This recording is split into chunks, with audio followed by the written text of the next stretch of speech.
So we picking up from where we left off in the Holy Quran, Circle 7, divinely prepared by Noble Jew Ali. This is chapter 44, dealing with misery. Feeble and insufficient as thou art, old man and good, frail and inconsistent as thou art in pleasure, yet there is a thing in which thou art strong and unshaken. It is misery. It is the character of thy being, the prerogative of thy nature. In thy breast alone it resideth. Without thee, there is nothing of it. And behold, what is the source? But thine own passions. But thy own passions. It is the character. So it follows up with the word prerogative. Prerogative is an option. So based on the option of thy nature, character is determined. Because character is basically the actions based on the options that you choose. Prerogative. And that resideth within thee, that option, that prerogative. What is the source? But thy own passions. The passions determine the prerogative.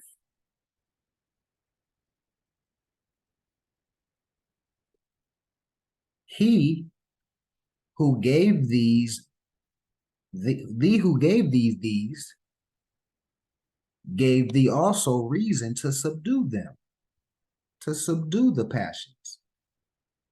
So Allah, gave us the divine faculty of prerogative and also to subdue the passions. So we have choice to tame thy passions. Exert it. Exert that will. Exert those options in divinity honorably, and thou shalt trample them under thy feet. Trample your passions when you exert that divine prerogative. Thine entrance into the world, is it not shameful? Thy destruction, is it not glorious? Lo, men adore the instruments of death with gold and gems and wear them above their garments. So we're talking about, when we say instruments of death, we're talking about, like, I don't know if you've seen medieval depictions of Moors or, Romans. They'll have swords or scimitars, and it'd be gold and diamonds or rubies on the actual handle of the sword. So those would be called an instrument of death, right? So lo, men adorn the instruments of death with gold and gems and wear them above their garments. He who beggeth a man hideth his face, but he who killeth 1,000 is honored. Know thou, notwithstanding, that this is an error. So what's an error? To have these principles of thinking it's okay to have the principle of, because somebody beggeth or asks for something, he should be ashamed, versus somebody that killeth 1,000 people, he's honored. That is an error, that type of thinking. Know thou, notwithstanding, that that is an error.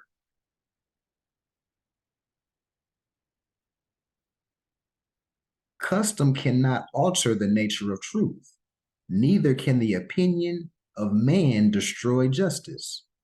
The glory and the shame are misplaced, right? So custom is good as long as it's in harmony with nature, and nature is true. But custom alone does not change the truth. So you creating something that's contrary to the laws of nature and just being consistent with it, or being religious with your wrongdoing, doesn't change the nature of what's really the truth. Neither can the opinion of man destroy justice. The truth is what it is. The glory and the shame are misplaced. Glory and the shame. Back to line 4. Glorious, shameful. It's been misplaced. Thy entrance into the world, is it not shameful? Thy destruction, is it not glorious? So, right, that's been misplaced. It should be the other way around. It should be glorious when a being comes into the world. It should be shameful killing 1,000 men. It's been misplaced. As you follow along and apply context to the comprehension. Because comprehension, when you look up the etymology of read, it means to comprehend, not just shout out words. If you're not comprehending, you're just shouting out words. There is but one way for a man to be produced. There are 1,000 by which he may be destroyed. There is no praise or honor to him who giveth being to another, but triumphs and empire or rewards for murder. Yet he who hath many children hath many blessings, and he who hath taken away the life of another shall not enjoy his own life. While the savage curseth the birth of his son, and blesseth the death of his father, does not call himself a monster. So having these concepts, which we already established as being misplaced, isn't that monstrous? To curseth the son coming into the world and just blesseth the death? That's backwards. The greatest of all human ills is sorrow, right? Sorrow, the state of feeling distressful, feelings of deep distress. The greatest of all human ills is sorrow. Too much of this thou art born into. So most of the sorrow that our people are dealing with, we're born into the ignorance, born into the lack of knowledge, born into the matrix, quote unquote, the cliche matrix, right? We get that. Add not unto it by thy own perverseness. So we get that. So don't add on to it. Anybody doesn't know what perverseness, that means deliberately deviating from what's good. So we know we're born into the crap. We getting up out of that, right? Don't add on to that with your own going away from the truth on purpose, going away from what's good on purpose. Don't add on to it. Grief is natural to thee and is always about thee. Pleasure is a stranger and visiteth thee by times. Use well thy reason, and sorrow will be cast behind. Be prudent, and the visits of joy shall remain long with thee. Use reason, and you won't have sorrow. Be prudent. When joy visits, long durations of joy. So what is prudent? Look up prudent. That means to be wise and practical. So let's put this into context. Being reasonable, wise, and practical, less sorrow compared to the latter. Or not being reasonable and practical, you're going to have misery. Title of this chapter, Misery. Concepts.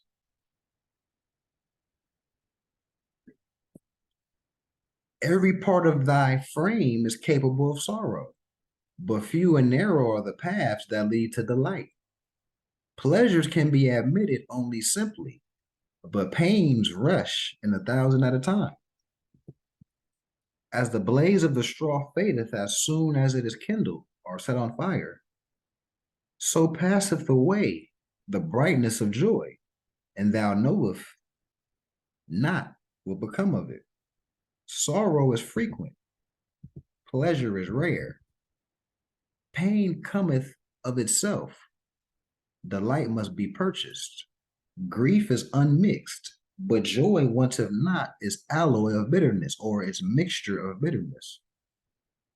As the soundest health is less perceived than the lightest malady. The lightest malady. So whoever doesn't know what malady is, like an illness. So as the soundest health is less perceived than the lightest illness or malady, so the highest joy toucheth us less deep than the smallest sorrow. So the sorrow have a more effect on you than the joy. Misery. We are in love with anguish. We often fly from pleasure. When we purchase it, cost it not more than it's worth? Reflection, looking within, pondering, evaluating.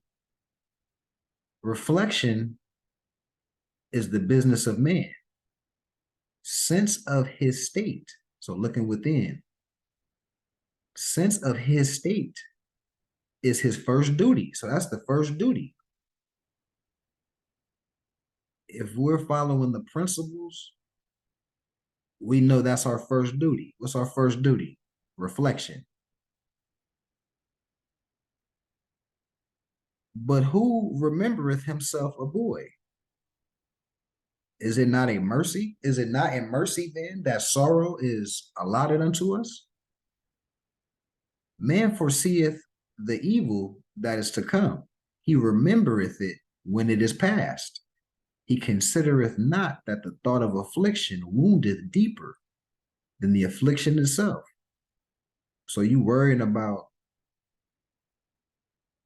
anything not favorable, death, pain, whatever. That's worse than the actual death pain itself. You constantly in fear or pessimistic about, oh, this could be happening. Your mind's back to, I think one of the Moors said that don't exist. The future don't exist. The past don't exist. Only the present exists. It's the same principle. Man foreseeth the evil that is to come. He remembereth when it is past. Dwelling on the future, dwelling on the past. He considereth not that the thought of affliction woundeth deeper. The thought of affliction, the thought of it coming. Dwelling on the past. That woundeth deeper than the affliction itself. Think not of thy pain, but when it is upon thee, and thou shalt avoid what most hurt thee. Think not of thy pain, but when it's in its present tense. Don't worry about pain in the future or the past. He who weepeth before he needeth, he who weepeth before he needeth, weepeth more than he needeth. Crying wolf, or you pessimistic because you thinking about some pain that you think is gonna come, or you so worried about the future, you weepeth. He who weepeth before he needeth, weepeth more than he needeth. It's simple. And why? But that he loveth weeping? The stag, and I think the stag is a male deer. Let me see. Yeah, a male deer. The stag or male deer weepeth not. The deer's not weeping. until the spear is lifted against him. That's present tense. No spear, he or she's not weeping. Nor do the tears of the beaver fall till the hound is ready to seize him. Present tense. Man anticipates death by the fear of it or the apprehension of it. And the fear is greater misery than the event itself. Be always prepared to give an account of thine action. And the best death is that which is less premeditated or less planned in advance.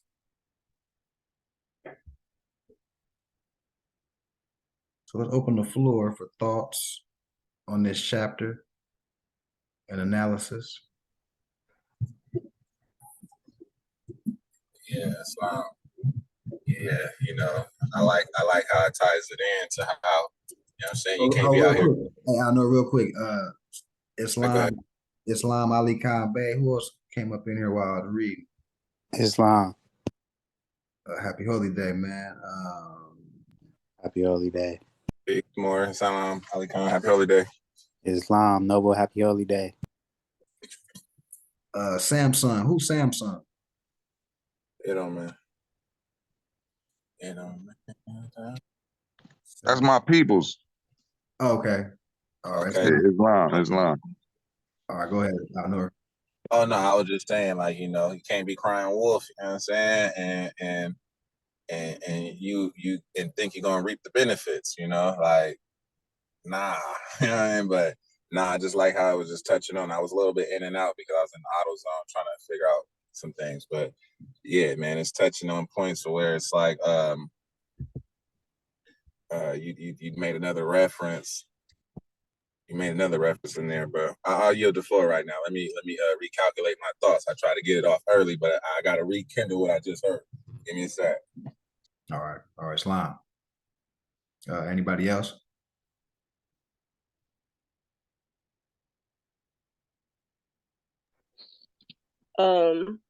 One thing that I wrote down is there is but one way for man to be produced, but there are 1,000 by which he may be destroyed.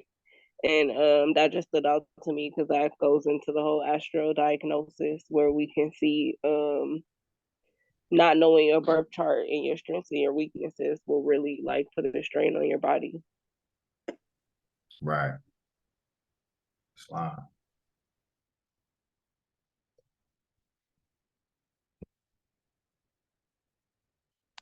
I know it was something else. Yeah, Islam. I had some brief input on that. I think go out there to the front. Your friends mom's up there. It was pretty much on just going back to the first. I think it was like 4 or 3, and it was saying that as far as like the man that beggeth, hide his face, and the man that killed is glorified, and how that was all like stating that it was misplaced, and it's like.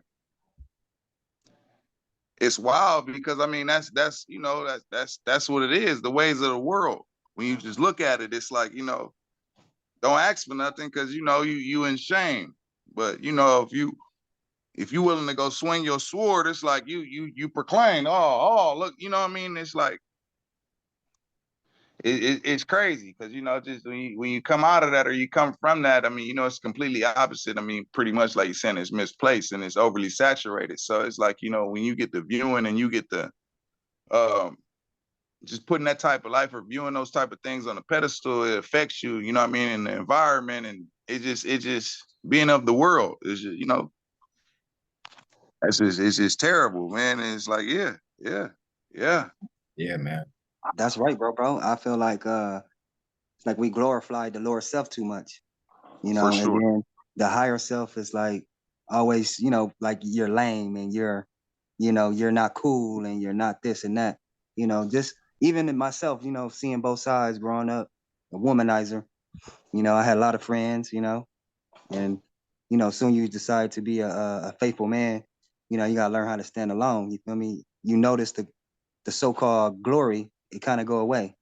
So I kind of mix, you know, you see the pimp, the killer, the drug dealer, the one with the money, you know, he's the one that's glorified, you know, so that's a strong impression on our community and the nation, man, because, you know, everybody want that. Everybody wants to be recognized and glorified and, you know, praised. So if you want that, you know, you see how the world is, you're going to eventually, you know, try to do that or proceed to that just to get that.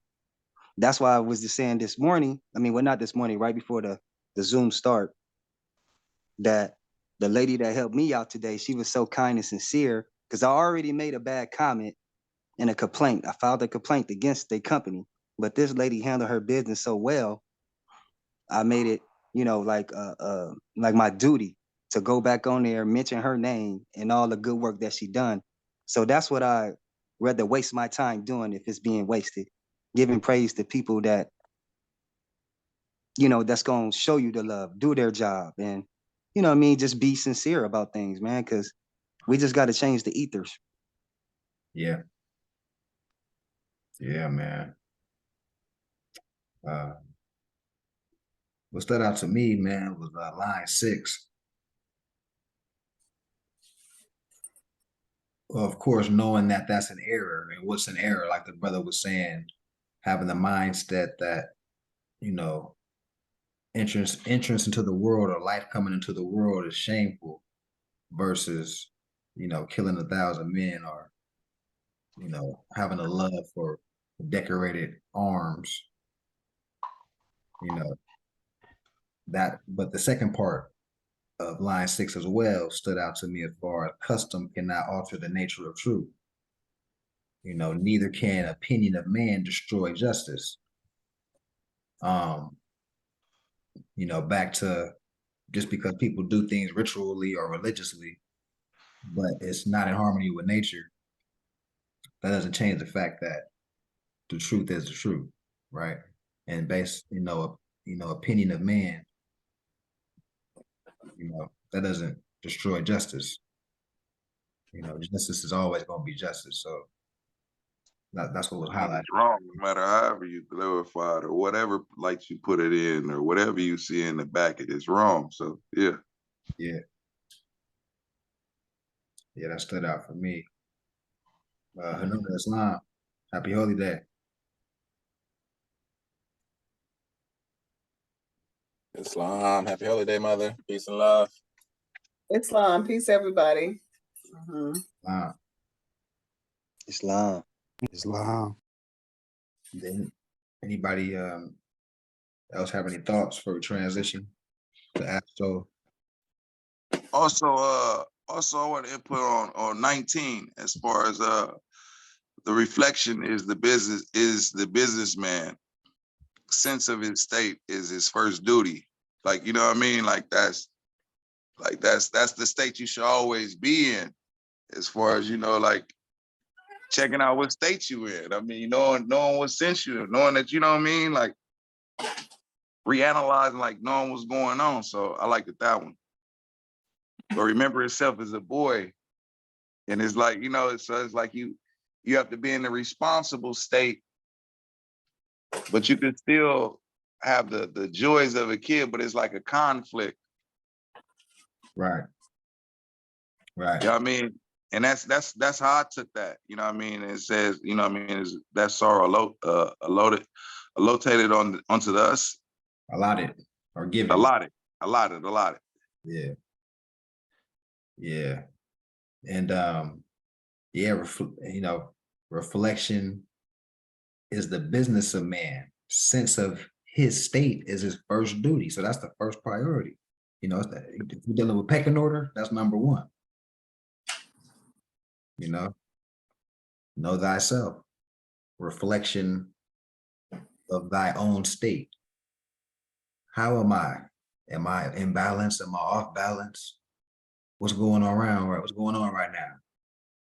You know, let me do X, Y, Z to get back in a state where I feel balanced, you know? Self-preservation. Yeah. I look at that as knowing how to operate your trinity, like knowing when your your masculine energy is off, Simple. or when your feminine energy is off. When they operate properly, you should always feel like a kid, like an open heart type shit. Yeah. Tazamajiel Islam. Happy Holy Day. Okay, so Happy holiday.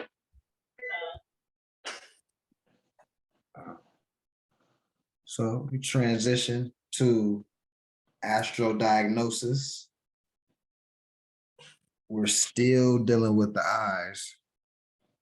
But we're transitioning to different aspects of diagnosing of different patients with obviously different charts and why they're having eye trouble. So, you know, this is probably the fourth patient that we are diagnosing with a certain you know, star alignments, planetary alignments, and yeah, press mute.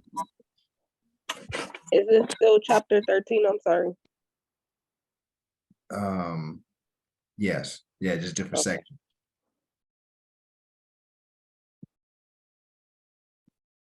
And if everybody could please mute, and then on the back end we'll discuss.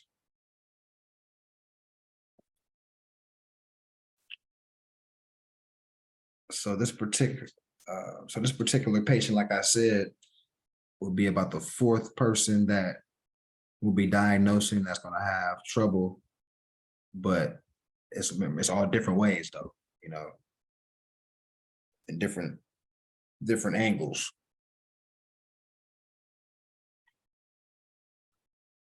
So this person that we're dissecting today is a female born under June 13th, 1873 at 11:55 p.m.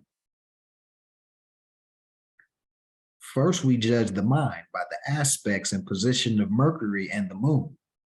We find that Mercury is in conjunction with the moon, but not close as to be combust. Therefore, he is in a very good position. We also see that his sextile to Jupiter and Neptune and trine to Mars. This gives the mind considerable energy and brightness and creates an optimistic nature. On the other hand, we find the moon in conjunction with the planet of obstruction, Saturn and square to Venus, which is a testimony in the opposite direction. Saturn is square to Neptune and Uranus is square to Mars. Thus, all four malefics are afflicting one another. And there can never be any cheerfulness where this is the case, unless the person can learn through philosophy or religion to seek a peace that is above earthly understanding. Max Wendell, Modern European, telling you these things. At the same time, it must be understood that all the good aspects in the present case will help to give the native occasional periods of optimism and joy, which will break the periods of gloom and despondency. So isn't that interesting? We're talking about, and this is a rhetorical question, because it said gloom and despondency. And when we're reading the Quran, you know, that pessimistic mind state, that gloomy mind state about something that's not even here yet, about something that happened in the past. And I just find it ironic that it's touching on this. We find that there are common signs on the angles, which is a testimony of a flexible character, difficult to rouse from sickness or trouble into which the native may fall. The moon in conjunction with Saturn in Aquarius, the sign which governs the ankles and lower parts of the limbs, is evidence of poor circulation, and Uranus in Leo, the sign of the heart, in opposition to the moon and Saturn, shows that there is a fluttering of the organ. This condition is much aggravated by the aforementioned square of the four malefics, the four malefics, or unfavorable afflictions or conjunctions. So here's a look at the chart of the female that we're currently diagnosing.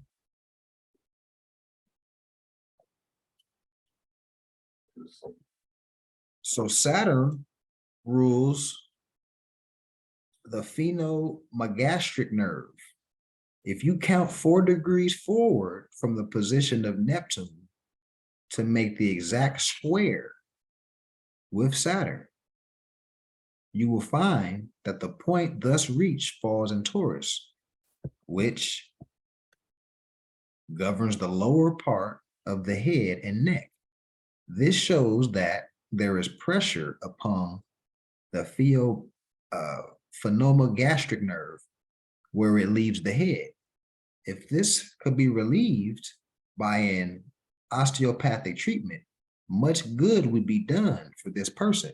On the other hand, the square of Saturn to Mars in the last degrees of Libra, which works also upon the first degrees of Scorpio, shows that there is trouble with the elimination of the urine. A restriction on account of scalding urine and bleeding piles. For Mars afflicted always causes heat and eruption. But the worst affliction in the person's life arises from the fact that Uranus is in the nebulous spot of the zodiac called the Ascilli, which is centered in Leo, 6 degrees. Uranus being there and in opposition to Saturn and the moon causes blindness. That's interesting. Which, sad to say, cannot be cured by any physical means. For the afflictions which come from the fixed signs usually indicate a destiny which we have made for ourselves in our past life, and which is now ripe. All that we can do for this person is to endeavor or attempt to make her as cheerful as possible under that affliction. With respect to the poor circulation and the faculty elimination of waste products, a great deal can be done by osteopathic treatments and the proper kind of food. She should avoid all condiments and stimulating foods which heat the urine. So you got condiments and stimulating foods that heat urine. She needs to stay away from those. And she should be taught to walk for exercise so as to strengthen the circulation in the body. There are many people who have been afflicted with blindness, yet who have made their mark in the world. What man has done, man can do. But constantly stimulating her to effort may be roused from the lethargy or lethargic indicated by the common signs on the angles, so that she will cease to feel her condition as she does at the present time. So let's diagnose one more person, and then we can have some analysis. So this time, this is a male. It's a male this time who we're dissecting, born February 11th, 1918, 3:45 a.m. If the poor child whose horoscope we are about to diagnose had lived, he might well have said, I could have been the master of my fate, but instead, I have become a slave. Freedom of will depends upon the limitations which the soul has placed for itself in its former lives. It may have placed obstacles in its way by wrong use of knowledge or by breaking the laws of nature in some way. Man was made in the likeness of God, and God gave him dominion over the lower kingdoms. Dominion over the lower kingdoms. Lower self. Therefore, he has no one to interfere with his freedom of will. Sound like Quran lessons. He is absolute master of his destiny. This sound like Buddhist lessons, Islamic lessons, Quran lessons, ancient book lessons, ancient Book of the Dead lessons, principles. Max Wendell, Modern European. Now, if this is so, why do we find so many who are born with mishappen and deformed bodies, or whose lives have been so unfortunate? Sometimes through accidents, as wee babies, they are made to suffer during the rest of their earth life. A cause set going in one life has its effects, or has an effect in another embodiment. If it were not so, if the law of cause and effect were not established beyond a doubt, would not God, whom we know is an all-loving Father, be very cruel and unjust? Could we love and worship such a tyrant? But he has made man a little lower than the angels and has offered him a crown of glory. This crown is not given for the asking. However, man must earn it by a life of purity and unselfishness. That sounds like virtuous, nobility, noble actions. That's how you earn the crown or activate the crown chakra. So let's look at this chart before we move on.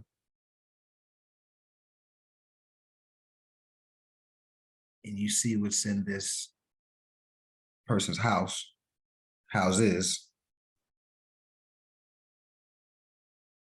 You get a sense, right? You can draw conclusions. Oh, the second house, you got a bunch of Aquarius. Draw a conclusion. What does that mean, right? Diagnose.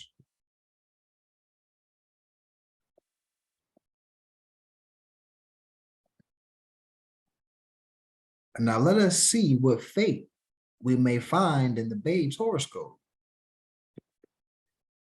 We find Sagittarius rising with Venus, Moon, Sun, and Uranus all in the conjunction in the advanced sign of Aquarius, intercepted in the second house, sextile to the ascendant. Also, the dragon's head, which is of a Jupiter nature, is in the conjunction with the ascendant. This would give the little fellow a most beautiful and charming personality. With Mars near the midheaven trine to Mercury, which is in the mental sign of Aquarius, he was very bright mentally.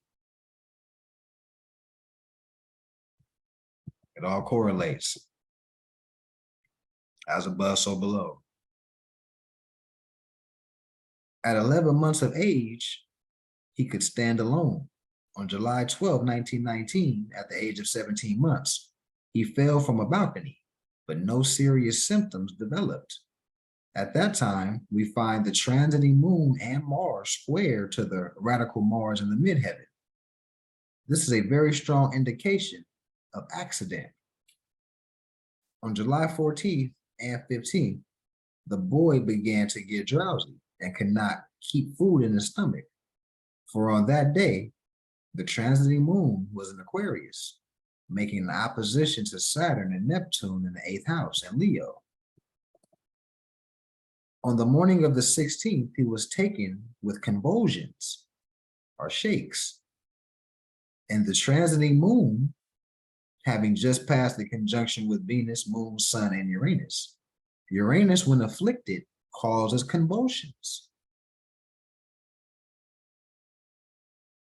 At the third convulsion, the child lost his eyesight, for the transiting Mercury reached an opposition to the planets in Aquarius, especially lights, the sun and the moon, which brought on total blindness, as indicated in the radical chart by Neptune in the conjunction with fixed stars, the Aceli, and also in conjunction with Saturn. On the 5th day of his illness, he became unconscious, losing his hearing and the control of his tongue, and the head was drawn back over the spine. A number of the most noted doctors were consulted, but none could diagnose the case. They operated on the head and spine, however, the operations failed. Now, from the astrological diagnosis, what do we find? Neptune rules the spinal canal, that channel of spiritual fire from which all life emanates. Neptune rules the spinal canal, that channel of spiritual fire from which all life emanates. Saturn, the planet of obstruction, the chastener, is found in conjunction with the occult planet, which also have rule over the pineal gland.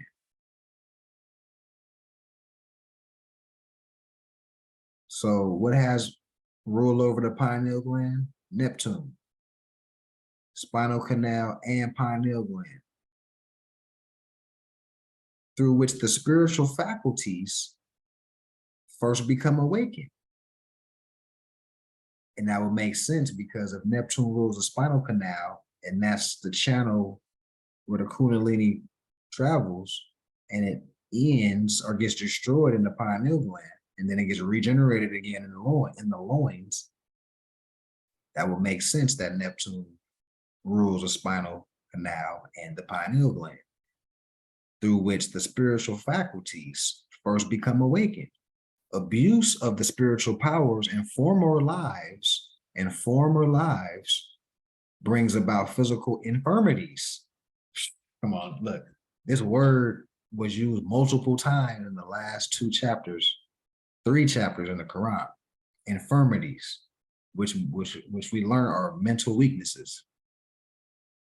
This is called divinity in action. In the present, when your antennas are awakened, you recognize things immediately. Like, okay, yeah, this is divine happening right now. And it's a cross-reference. Abuse of the spiritual powers in former lives bring about physical infirmities or mental weaknesses. From birth, this boy's spine was affected, the spinal fluid obstructed, and total blindness unavoidable. It is a known fact to astrologers that a child born at the new or full of the moon, if not supported strongly by benefics, opposite of malefic, right, rarely lives. This child was born when the sun and moon were in exact conjunction with a benefic Venus and Mars. The planet of energy was elevated near the cusp of the 10th house, trine to Jupiter and Mercury. These benefic aspects made it possible for this babe to live for a short time. We have not the exact date of the child's death. The last letter we received from the parents stated that he was very low on November 6th and was not expected to live. We find on November 14, 1919, the transiting sun making a square to the cluster of planets in Aquarius, and the transiting moon in conjunction with the afflicting planets in Leo and making an opposition to the planets in Aquarius. It would be most impossible for the babe to pass these afflictions, and death, no doubt, occurred at that time. So we'll pick it back up on page 104, Wednesday. So let's open the floor for what analysis was took. Any notes? Analysis, thoughts?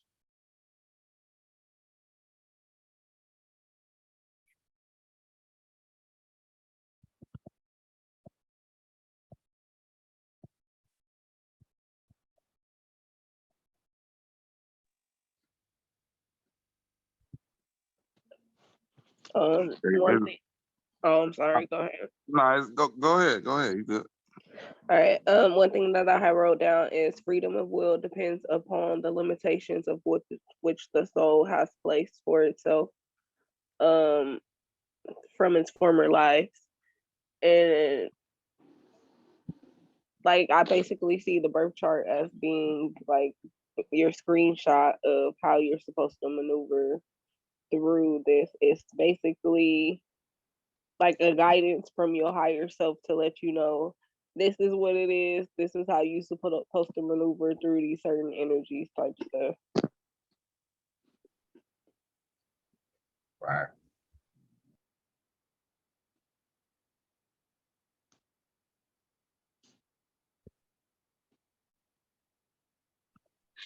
Anything else or anybody else? Okay. Man, hold on. I just had a point. I just lost it. Hold on.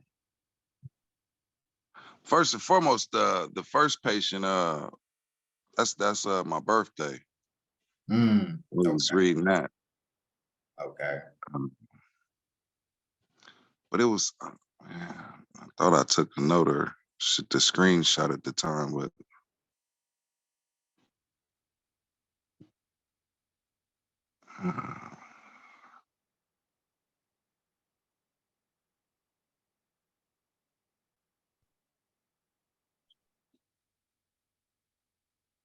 Did anybody else while he trying to get it recollection? Well, I don't have anything. It's just a kind of like a question. As we were looking at this patient's birth chart, I noticed in one of his houses, I think it was the second house, it was a lot of signs that were placed in that area during that period of time. So basically, my question is, so wherever you have the most signs in whichever one of your houses at that period of time, that's kind of where you're at your highest or your most powerful, I should say. Am I getting that? It's more about based on whatever's in the house, like you say. It's more about the angle. So, like say if it's, for example, let me scroll up. Okay. So for example, this child was born when the sun and moon were in an exact conjunction with the benefic Venus and Mars. The planet of energy was elevated near the cusp of the 10th house, trine to Jupiter and Mercury. So based on that, he was able to, have will and live a little longer, even though he ended up transitioning. But that's just an example. And then I know, like I said, this is chapter 13, if I'm not mistaken, Phoenix, but previous chapter, he's laying the foundation. For example, like, somebody's descendant, that would dictate how much willpower someone would have to overcome illness, and they did a comparison with the cardinal sign to the mutable sign, for example, and the mutable sign would hold on to disease longer than the cardinal sign. So these are examples of what you would pick up and looking at somebody's chart.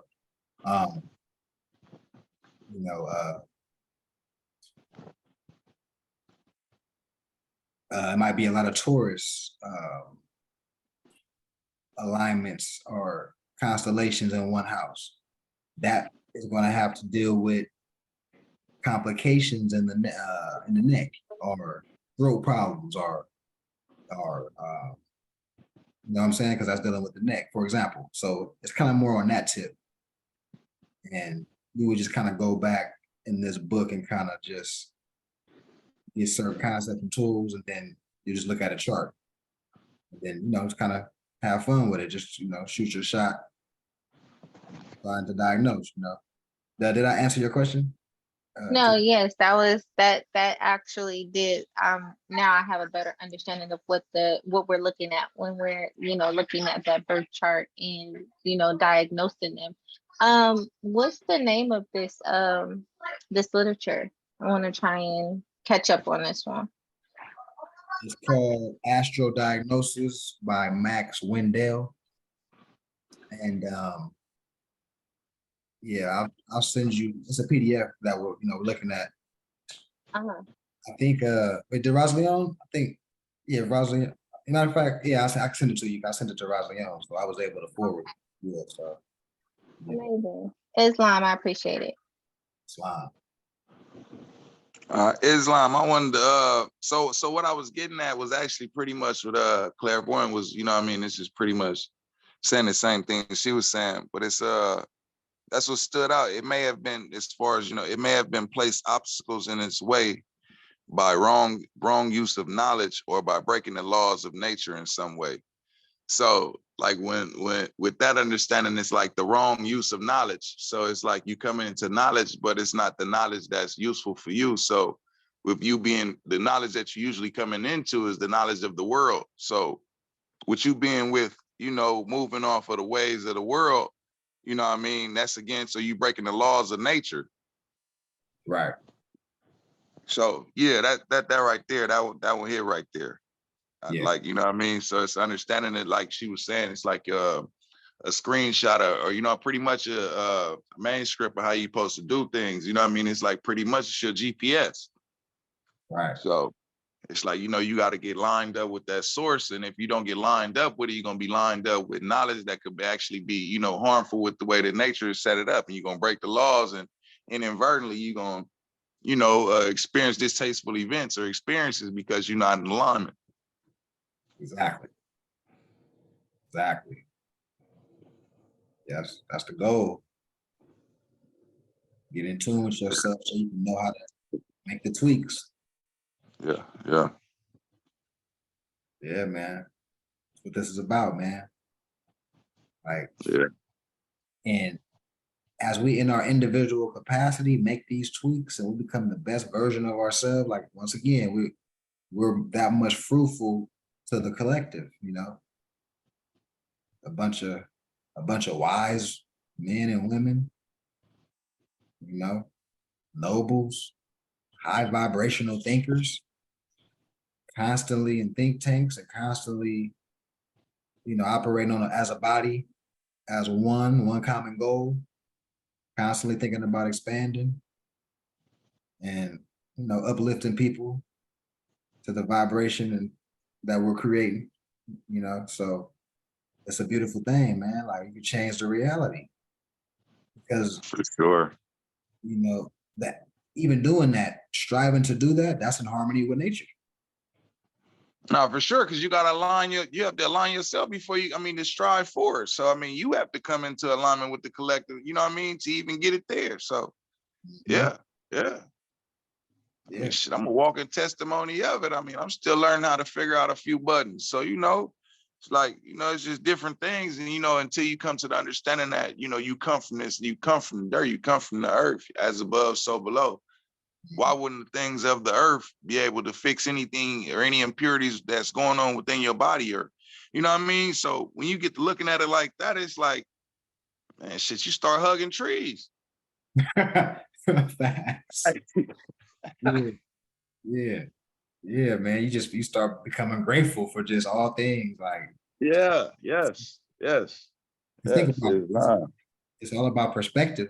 Because like I say, somebody being free all his life versus somebody that did 10 years and got out. the person that got 10 years and got out gonna, you know, appreciate the little things, like, you know what I'm saying? Compared to Yeah. so it's all about mind state and humbleness. And you know, it shouldn't take situations like that to cause one to have that humbleness. But you know what I'm saying? Yeah, it's a beautiful thing, man. And then back to the Quran, where my mind go, if you notice the comparisons with the animals, like when we've been reading the Quran the last couple chapters, you know, talking about the deer and or whatnot. And I'm thinking about, you know, back to the ants, how they work together, the bees, you know, how they work together, and how, you know, packs of animals, how they move in packs for a lot of different reasons, you know. And back to humans, not different nationalities of people, how they moving, you know. It just makes sense that certain actions are in line with nature and certain actions are not. And based on that, you're gonna be in heaven or hell on earth while you're having a physical experience. You know what I mean? And that was I just had a download. I just had to get that out.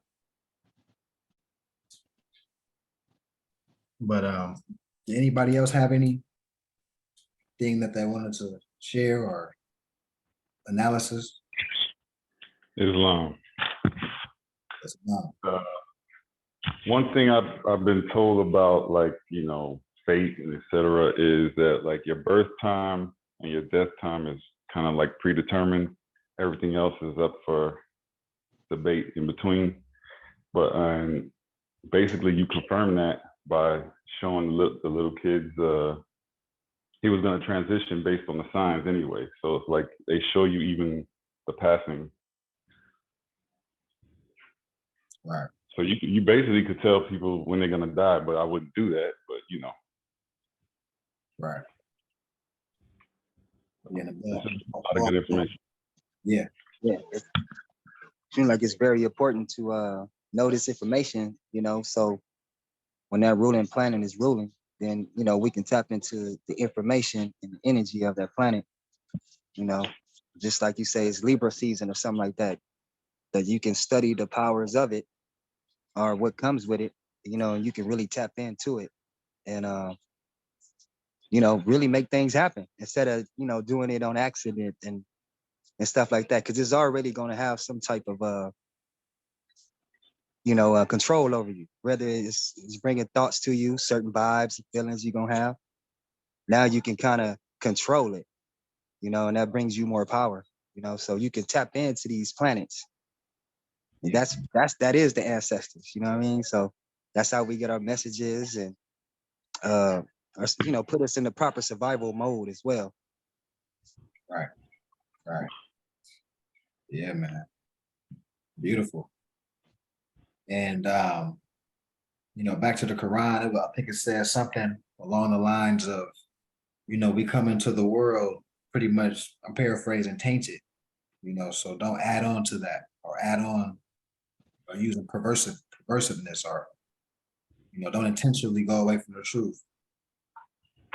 You know, so this helps, you know, these settings, you know, the temple in general, that's what it's supposed to be about, the body, the people, the brotherhood and the sisterhood as a collective together. It promotes these genius thoughts and keeps us insulated from the garbage that is pretty much 90%, you know, outside of, you know, these type of spaces. You used to look around, there's a bunch of chaos and unstable people, you know, irrational people, you know, no type of pessimistic, they're not plotting and planning for the future, gloomy outlook. So, you know, for one, you know, you want to be grateful for the present. And yeah, man. Hey, that makes sense, man. See, because I'm like, if you don't have the knowledge to go along with the feelings that you feel, you might do something stupid. You know, Self-sabotage. Yeah, like when you know why you feel in a certain way, you can express it. You can express it to either release it some way physical, talk to someone about it. But when you don't have those skills, it just stay inside, and then you just one day blow up. You know. And that's what I interpreted off of that, as far as you're saying, like, you know, you already came in, you know, tainted. So it's like you already far, you know, you come in and they already set you away from source, from knowledge, from what you're really supposed to have. So it's like the further away from it you are, the more you self-sabotage yourself with, you know, the stuff that's going on around you. And it's like you get further and further away from it. So it's like, yeah, that's wild. Facts. Yeah, Because man. even today, man, I like, you know, I had like, you know, astrology and a couple of things already in order, you know, but when I found the Quran, that's what I knew. At first I thought I was like, yeah, man, you crazy. Like, you know, you're nut, you be wilding out sometimes. Like, but then I realized like I gotta draw circles around my passions. You know what I mean? Like when I talk on the fly, I'm just soaking up energy and, you know, spitting it out. So now I know, like, take your time, think about it, calm down, and spit it out. And I feel more confident saying what I need to say instead of thinking it's something crazy I'm saying, or you know what I mean? Right. Yeah. Yeah, man. That's noted. That's noted right there. Yeah.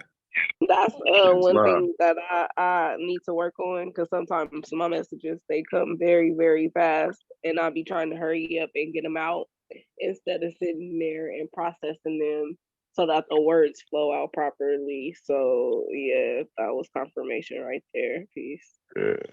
Noted. Islam. Human design has some characteristics that go along with that, where they tell you if you are a type of archetype that needs to sit and think about things, it could be days, it could be weeks. You need to do that. Some people respond right away. Like we're so trained by society to like be quick-witted, especially with negative comments, so that we don't get burned in public, you know, or whatever. But we're supposed to sit with the thoughts and make sure that we let it flow properly through all the chakras and speak correctly. Hey, that's all facts right there. Can you imagine someone ask you a question and you just sit there for like 1 minute? You like, and you like thinking, people gonna be like, yeah, this motherfucker lying, right? But that's opposite. A liar speak quick. That's right. That's right. You know? Yeah. Making up stuff. I like that. I like that. Yeah, man. That's wisdom. We're talking about wisdom right now, you know, and just that example you gave, you know, like that's practical. And in these think tank circles, things like that become plain as day, like, you know, and it help you moving forward, adjust any thinking or thought that might not have been favorable, you know, because everybody needs to make adjustments, you know, because we're constantly evolving every day. And it's always something we got to work on. So, you know, just being around other people outside of myself, especially the nobles, it gives me something to compare. I can compare something outside of myself. So I'm seeing different demeanors, characteristics, how people think. And believe it or not, that helped me make tweaks, you know. Because you might see something that is favorable, or somebody might say something that That's that Virgo, man. I got that Virgo with too. I be doing the same thing. I just be like, okay, yeah. I like what he did, man. I'm gonna have to add that to my you know. Throw it in the scrapbook. if it's favorable, you know. Why not? Yeah. Yeah. Yeah, man. No, for sure. And I like that part about the whole, you know, just really, really allowing yourself to get your thoughts together, to actually have them to flow out, you know, with fluidity. And that really does come from a place of wisdom, because it's like, you know, at first, once you learn how to speak and have a conversation and actually listen, you actually ingest what the person's saying, and you don't have a ready reply. So once you ingest it, it goes through, you know, just the various filters that it goes through. And, you know, with the wisdom, you sit back and you think about, why was this question asked? And then you get to the roots of, you know, just all the different things that or possibilities that can actually, you know, be answered within the question. So yeah, I like that a lot. Islam. Any other thoughts? Anybody else? Any additional thoughts? Well, for me, it's gonna be a while before I know how to learn. I mean, know how to read astrology. Yes, but for sure, it's good to have this book for the future. But my takeaways are,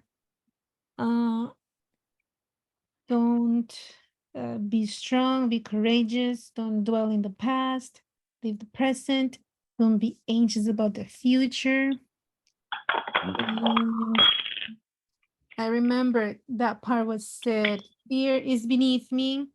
And I'm looking at that sentence right there that says, abuse of the spiritual powers in the former lives brings about physical infirmities. So that's something, you know, to remember as we walk along every day in our lives. That's it. Yeah, one more thing, man. When she said what she said, I didn't know exactly what it said, so I didn't want to say it. But it was saying something about, you know, your past is dead, and it was something I needed to hear because I always go to the past or through the past in my mind, and I be fixing and correcting stuff for now. So now I know I got to find another way to do it. Obviously, it's a better way, you know. The past is gone, man. All we have is today. That's true. The present. Yeah, it's Control like, the present. That's yeah, it. The it's like, past is depression and the future is anxiety. yeah, that's what I was gonna say. Like Phoenix said a couple weeks ago, Wow. and the present right now is, and they all three exist at the same time.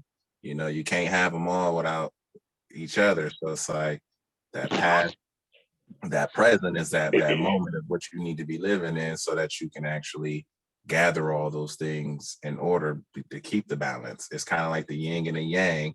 The present is the balance of knowing that, okay, my future and my past. Okay, I can't, the anxiety and the depression. So therefore, knowing how to balance that, to be in that present moment and knowing that I can't go backward and I can't think of the future. You know what I'm saying? I got to live right now. You know what I'm saying? Because they all exist in right now. So let me just live in this moment because I am all of those. You know what I mean? But yeah, It's go be times where you gotta go back in the past. Like, it's just knowing that when you go back in the past that you're going there to correct something and you cannot get stuck in that mind frame. The only way to correct certain stuff is going back in the past to fix it. But a lot of people don't know how to bring themselves back from that and they get stuck in it. You have to know how to operate your higher and your lower self to know that when you do go back on some low vibrational shit, that your higher self will pull you back up, like, and put you where you're supposed to be. You gotta travel both worlds. Like, that's where we at with it right now. You can't live in one or the other. You have to be able to travel both dimensions. Like, Hey, that's all facts, mother. That's like simultaneously you got to do it all. Like I remember one of them chapters says something like that, like live in the present, but plan for the future at the same time. exactly. Yeah. Like, But that's why they made that movie. It's like a trick on how you got to do it all, because that shouldn't get you caught up. Like, when you trying to do it all together, like, it'll really get you caught up in one mind frame, but you got to keep fucking moving. Like, higher self and lower self. So like you said, it's like you have to be able to go back to the past to see where you made an error or something that was distasteful to you, and what did you learn from it, or what was you doing at that point in time, and then double all back of this and is then like reflection, introspection. yeah, and then implementing that into your present. So And that's how you plan for the future. Exactly. So basically, Right. like how Lucifer failed Yeah, and had to find his way back up to the top. Wow. You know? Like that movie Back to the Future, man. He always go back, but what he got? He got a time. You know, he got to bring his ass back by a certain time. Yeah, He like, hold I on. like that. Yeah, go because you can't Don't keep your get ass stuck. there past 12, or you You gonna get can't, stuck. man. You can't get stuck. For real. Yeah, I like that. You got to be able to go back to the past, and even if it's distasteful situations, you got to go back to it, not necessarily relive it, but experience the part where you felt like it was the most distasteful and what actions you had to play in it and what you could have done differently to implement those in your present time. And then when you get real sick with it, you could go to the future and be like, all right, is that really what I want? But you could be able to tweak shit in your present moment because you already saw that that's not what you really wanted in your future self.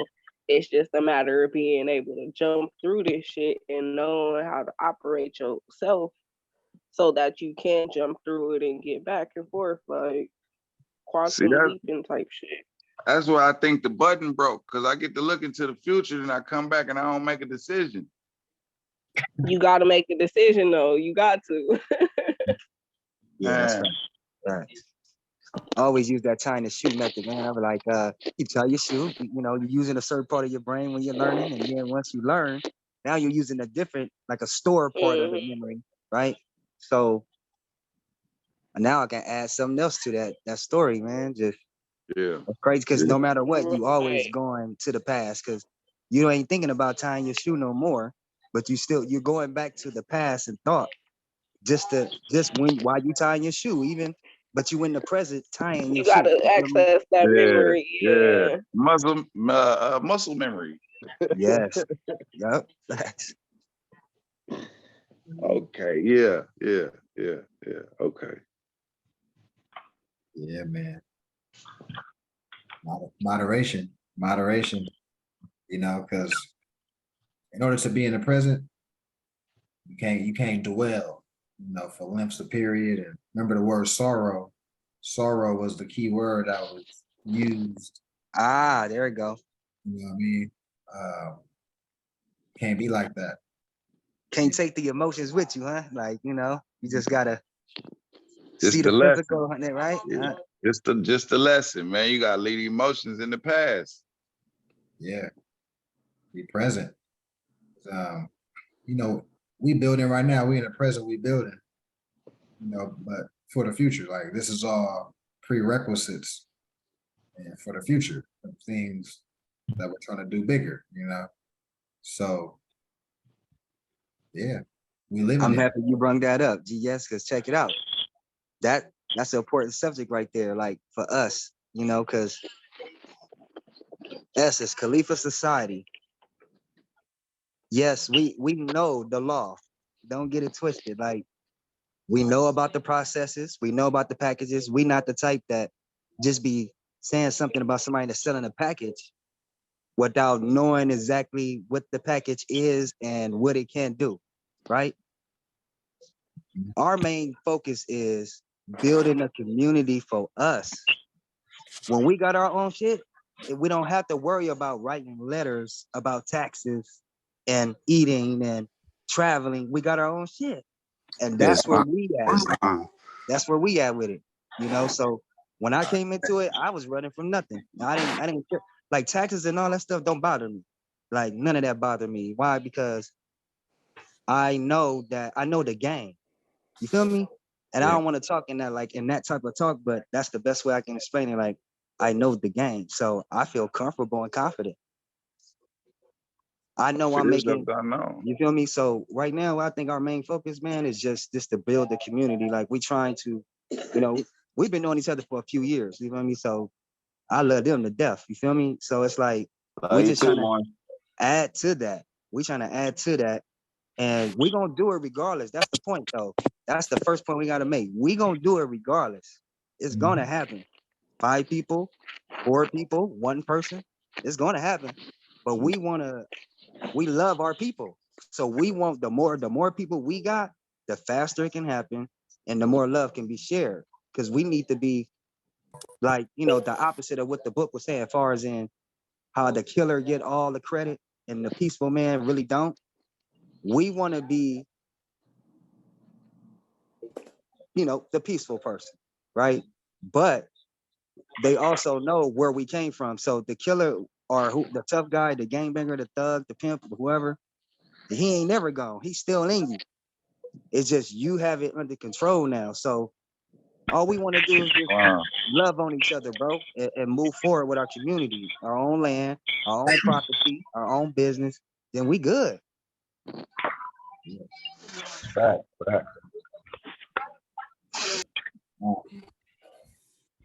Good, man.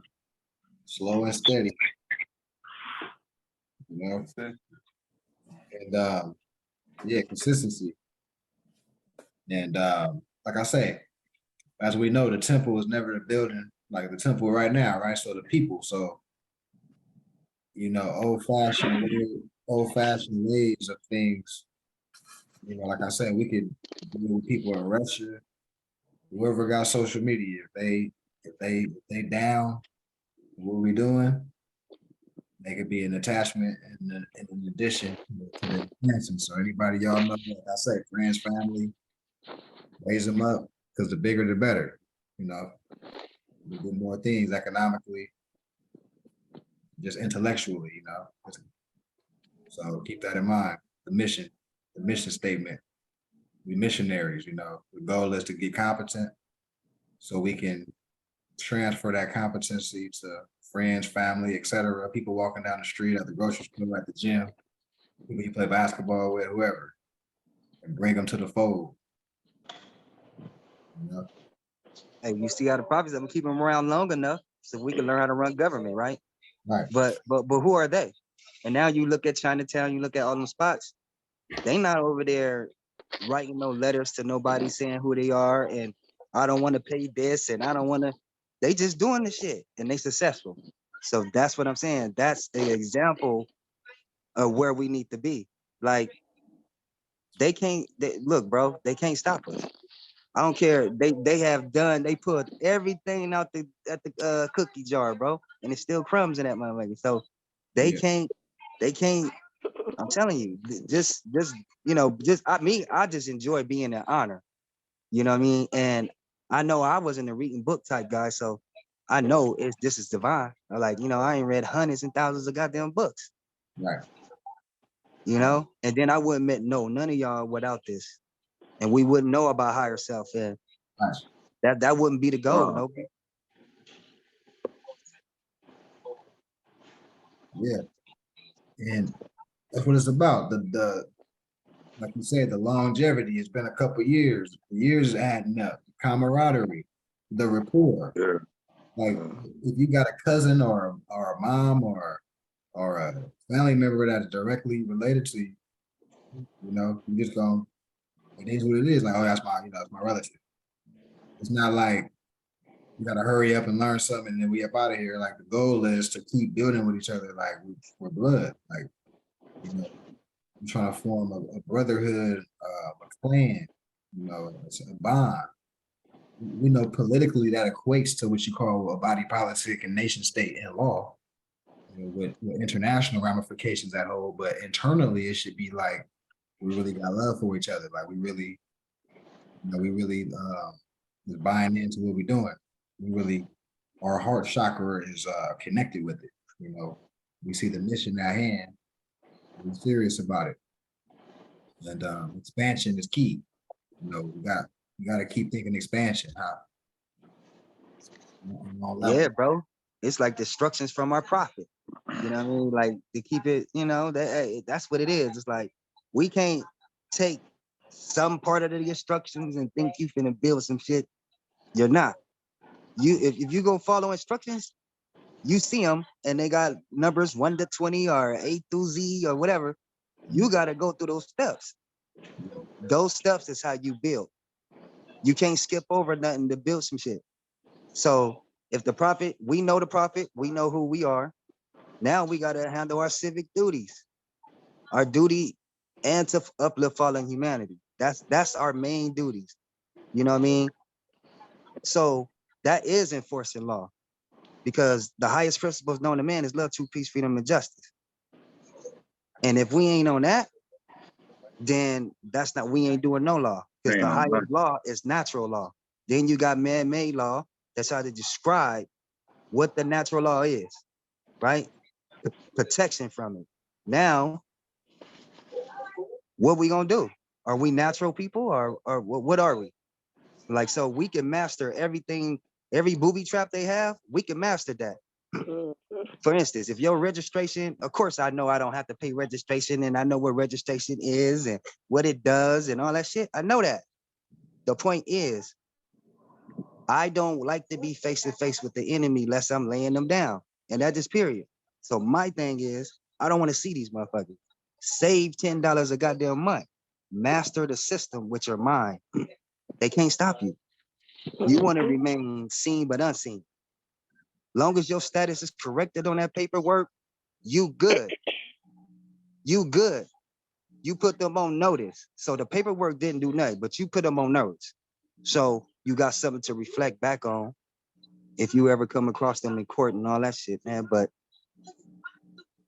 like brother said, man, we just have to bond, man. Yeah, you know, that's the hardest indoctrination that we have amongst ourselves is not like we don't act like him. You know what I'm saying? We got certain things we feel about certain things or people and can't be real. So you losing yourself when you can't be real. First of all. Second of all, if you gonna be around these people, bro, give it your all, Noble. Like you ain't getting nowhere half stepping. You should already know that. Everybody should know that. Period. Like it's in work, it's in job, it's where you live, how much you pay. All that shit is based on work ethics.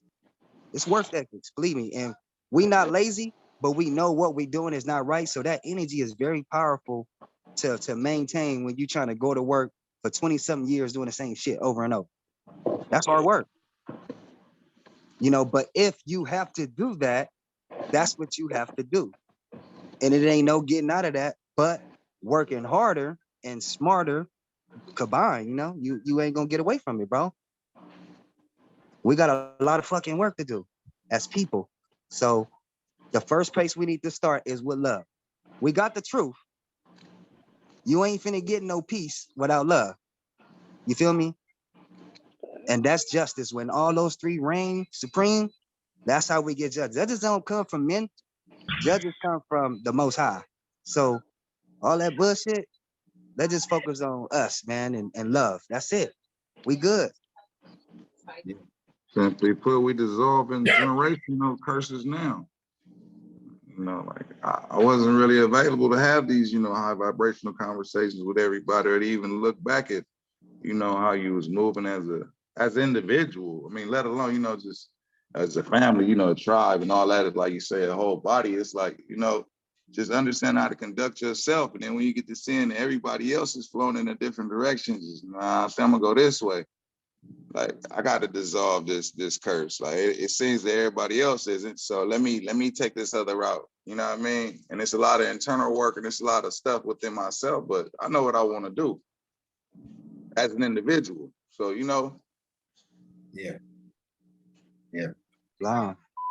And it's, you know, enforcing law, like Jerry Bay was saying, if we're talking about pecking order, we know divine and natural law at the top before we start getting into laws that are in the same vibration, but on a carnal plane as, you know, treaty, constitution, jurisprudence.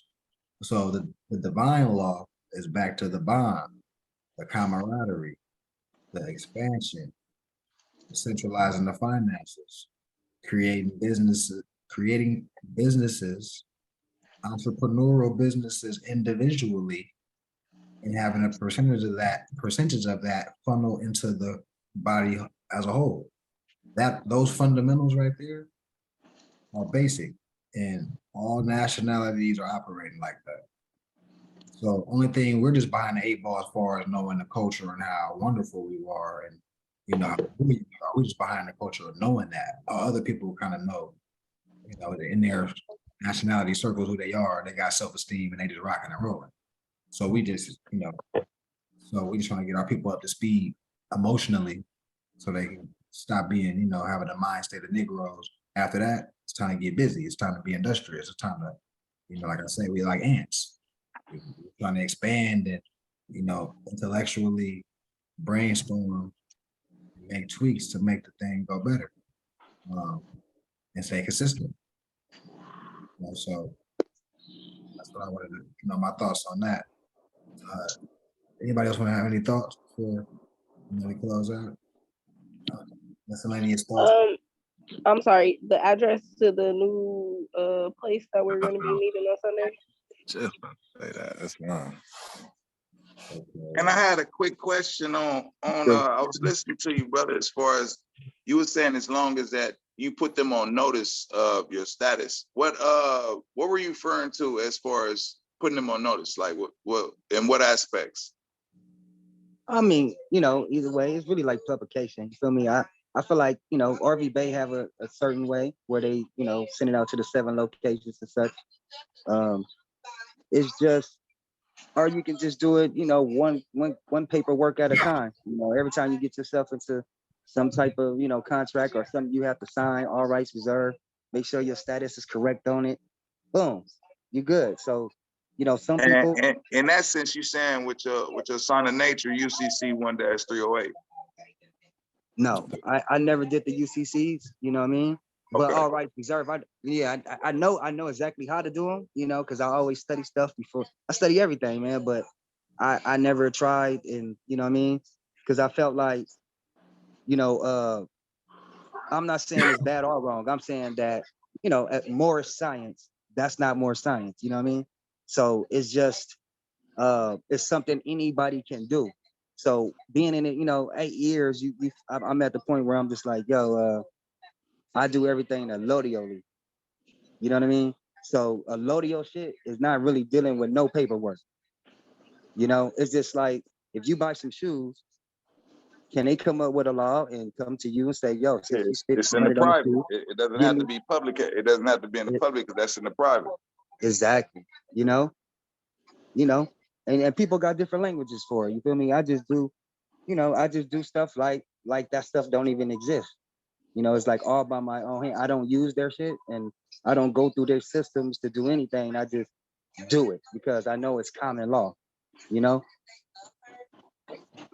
So I don't try to make it too complicated, like, you know, but like, you know, that's my job at, they all call me Bay. I'm Bay on all my shit, you know? And it's like, not on my state ID, it's not Bay. But see, I know how to operate in that way. You know, I know what the straw is. The straw status is corrected, but it's still not, it's not a human being. I look at it as a building, like a corporation.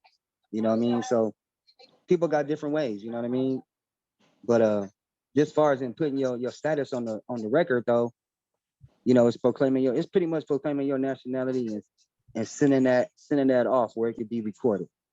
You know, you have a record of sending it of that documentation. And that's it. Yeah. That's it. And in the documents that you referencing or referring to is, would those be like as far as like the live birth that of the state you were born in, those documents? Nationality, Nah. nationality paperwork, your proclamations and declaration of your nationality. Okay. Yes, that's the one. You mentioned something earlier about the UCC situation. You can just simply put all rights reserved, and that's it. That's because when you talk about contract law, that's gonna seal the deal on all levels. So you reserving all your rights under this contract. So what that's saying is, you know, if there's any fraud in there, anything deceptive, if it's unilateral, which means one-sided, if it's not signatures from everybody that's involved in the contract, and things like that, you know, it wouldn't be binding. It wouldn't be a binding contract. So you can just simply put all rights reserved. Just for me to answer that, because I heard you say that. And but yeah. Facts. Oh, and the address for Sunday, this will be our first week at this spot. We're gonna be there on Sundays for our temple meetings. 1300 San Pedro. Let's see. 1300 San Pedro Street, Los Angeles, California.